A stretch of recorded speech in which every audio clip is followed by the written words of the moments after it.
qui est dangereux, c'est la porte ici. Pourquoi? Parce que rentre en Kiss of Dragon, voilà, tu peux me prendre de l'eau facilement. Donc ce que je vais faire quand je suis ici, c'est que tout de suite, je vais venir attraper le col. Il faut aller vite parce que là, il va me l'arracher s'il est bon. Il va faire bim, boum, tout de suite il va me l'arracher. Donc quand je l'attrape, je le tiens bien et je ferme ma porte ici. En même temps que je ferme ma porte, je déconnecte ça et je viens retirer un peu mon crochet. Le crochet, j'ai juste un peu à reculer, ça va suffire. Et alors je peux tenter un coup, ça peut suffire aussi. Bim, bim, je l'engouffre. Une fois que je l'ai engouffré ici, je viens tenir et je viens scroller. Normalement, par automatisme, il va venir en demi-garde. Voilà, comme ça, c'est bon comme ça. Et moi, je vais aller jouer pour chercher l'underhook ici. Donc, pendant qu'il est occupé, je vais venir choper l'underhook.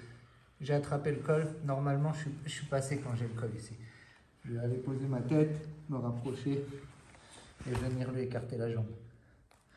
Ça me donne le choix de passer par-dessus son genou, de venir faire un essuie-glace, ou alors poser ma main et de partir en leg drag. Ça, c'était la première option. Deuxième option qui fonctionne de la même façon. Boum, je recule, je m'engouffre. J'ai pas la place pour mettre ma main. Il a tout de suite contrôlé ici. Bim, j'ai pas la place. Ça va être compliqué. Là, je sens que je vais avoir du mal à garder le contrôle ici. Donc ma main qui est ici, elle va venir remplacer et placer l'étranglement au niveau de sa gorge. Maintenant ici, je vais reculer, passer par-dessus et venir prendre une bonne accroche. Si jamais cette main me gêne, je la tire et je prends une bonne accroche. En cross-choke, je viens me replacer, je le fais taper. Si jamais il va dessous, je vais le faire taper. Si jamais il ne bouge pas, il reste statique, il essaye de défendre le contrôle des mains. Voilà. Je continue mon bonhomme de chemin avec mes jambes pour passer. Troisième option, je vais prendre un peu plus de temps.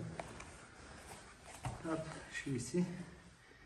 Tout pareil, j'ouvre. Pareil, quand j'ouvre ici, ne faites pas un grand mouvement. Quand vous faites un grand mouvement, vous êtes fait un arm drag là-dessus. Un arm drag avec ta main croisée. Voilà. Quand vous faites des grands mouvements, vous êtes prévisible. Donc, chaque fois que je bouge, prenez ton pied, je vais juste faire ce qu'il faut. Ici, je suis placé. Il s'est positionné sur mon bras. Il est en train de défendre. Je vais prendre le temps d'ouvrir son kimono et je vais le faire passer derrière. Ici. Une fois que je l'ai fait passer derrière, j'ai deux choix. Soit je vais poser mon genou. Regardez bien comment je fais. Ma main, elle est comme ça. Je pose mon genou, je viens retourner ma main. Et je viens rentrer mon coude ici. En fait, c'est un underhook avec le kimono. Et là, je peux passer de la même façon. J'ai juste à penser à bien mettre son dos au sol. En leg drag. Ou alors par-dessus.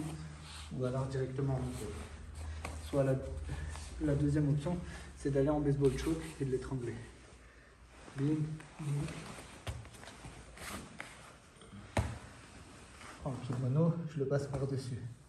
Et si je lâche, ou alors il me fait lâcher, peu importe. Et je viens vite passer derrière. Hop. Et maintenant, c'est pas grave, je peux me redresser comme je veux. Je peux le laisser prendre son Michel s'il veut. Parce que j'ai une bonne accroche ici. Je viens placer ma main. Et là, je lui donne le choix de soit se prendre l'étranglement, soit se prendre le passage. Vous voyez comment j'ai placé ma main? C'est comme une batte de baseball. Je vais aller essayer de joindre mes deux coudes ensemble, comme ça. Et ça va le faire taper.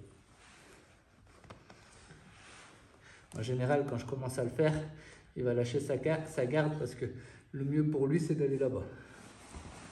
On profite pour passer. Et bien, continue un peu. Ici. On va montrer une deuxième fois.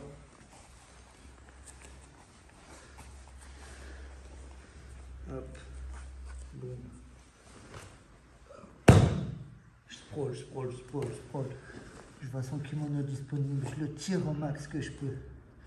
Boum. Je reviens ici et je l'attrape. Je pose à genoux et je viens attraper ici.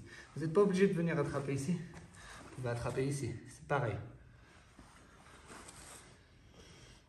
Et maintenant, je vais essayer de joindre mes deux coudes. Ou alors, j'en profite pour jouer avec mes jambes et faire mon passage. Donc on a passage avec l'underhook, passage avec le cross choke, passage avec le baseball choke. Quand vous faites le baseball choke, vous pouvez aussi faire le bravo. Ça c'est plus pour ceux qui ont l'habitude de faire le baseball choke. Là, bim. J'ouvre. Je vais passer ici. Et là je viens de tirer. Une fois que je l'ai tiré, je viens de passer là. Et là en fait je suis en bravo. Facile.